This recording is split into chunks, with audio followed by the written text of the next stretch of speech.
৭২ এ সবকিছু, এই ইতিহাস এর সবকিছুই আওয়ামী লীগ নামে একটি রাজনৈতিক দলের নেতৃত্বে অর্জন হয়েছিল, যদিও গোটা দেশের মানুষ তাতে যোগ দিয়েছিল।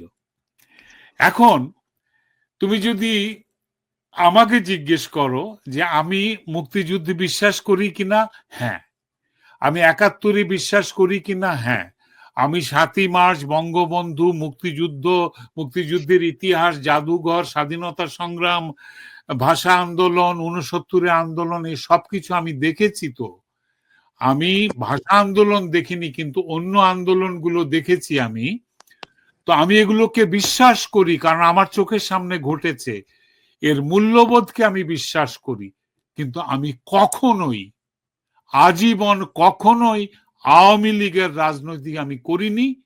আর আমার মতো অজস্র মানুষ আছে